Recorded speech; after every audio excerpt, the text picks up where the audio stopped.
राजस्थान में एक परंपरा पिछले 30 सालों से चली आ रही है। 5 साल बीजेपी, 5 साल कांग्रेस की, और उसी का शिकार कांग्रेस पार्टी इस बार हुई, जिसके चलते 5वें साल के बाद कांग्रेस के बीजेपी की सत्ता में वापसी हुई। या यूं कहे कि कांग्रेस की कुछ गलतियों की वजह से बीजेपी की शानदार सत्ता में वापसी हुई। सचिन पायलट ने अब इस पर खुलकर बातें की। उन्होंने कहा कि आखिर किस वजह से उन्हें हार का सामना करना पड़ा, इस पर कांग्रेस पार्टी का अगला कदम क्या होगा और लोकसभा चुनाव की तैयारियां कैसी चल रही हैं, क्योंकि हार के बाद कई कार्यकर्ताओं का मनोबल टूट जाता है। लेकिन किसे टिकट मिलेगा और तैयारियां कैसी, इस पर सचिन पायलट ने सारी बातें साफ करी। सचिन पायलट ने कहा कि विधानसभा चुनाव में हमने बड़ी कोशिश की कि 30 साल की परंपरा टूटे, जो 5-5 साल के लिए चली आ रही है, लेकिन नहीं हो पाया। इसका खेद है, लेकिन हमारा वोट प्रतिशत कम नहीं हुआ। वहीं चुनाव के बाद उपचुनाव हुआ, इसमें सारी मान मर्यादा को तोड़कर चलते चुनाव में प्रचार कहीं ना कहीं आचार संहिता लगाते हुए जहां एक मास्टर का ट्रांसफर नहीं कर सकते, उसमें भाजपा के उम्मीदवार को मंत्री की शपथ दिला दी।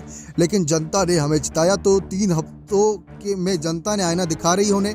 कोई भी ना समझे कि जनता हमेशा हमारे साथ रहेगी। तो इस तरीके से सचिन पायलट ने अपनी बात साफ करी कि काफ़ी उन्हें दुख है इस बात का कि वह इस बार परंपरा नहीं तोड़ पाए। लेकिन सचिन पायलट ने इसके लिए कांग्रेस पार्टी से काफ़ी मुलाकात की थी। उन्होंने साफ कहा था कि अगर हमें परंपरा तोड़नी है तो हमें सत्ता में बदलाव करना जरूरी है, हमें कुर्सी पर बदलाव करना जरूरी है। लेकिन वह बदलाव नहीं हुआ, तो हमारा सत्ता और परंपरा पर बदलाव नहीं हुआ। लोकसभा चुनाव की तैयारियों को लेकर कहा कि लोकसभा चुनाव की हमारी तैयारी चल रही है।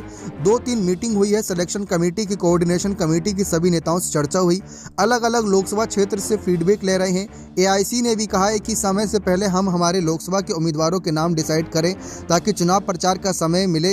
यह चुनाव डू और डाई का चुनाव है। इंडिया अलायंस पूरी मजबूत है।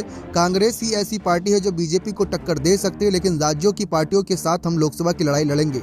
वहीं लोकसभा चुनाव में टिकट वितरण को लेकर पूर्व डिप्टी सीएम ने कहा कि लोकसभा में टिकट का वितरण दिल्ली में कांग्रेस पार्टी की टॉप कमेटी करती है, लेकिन मैं कह रहा हूं कि मेरी व्यक्तिगत राय है कि नए लोगों को मौका देना चाहिए। जब तक नए लोगों को मौका नहीं देंगे, ऊर्जा का संचार नहीं होगा।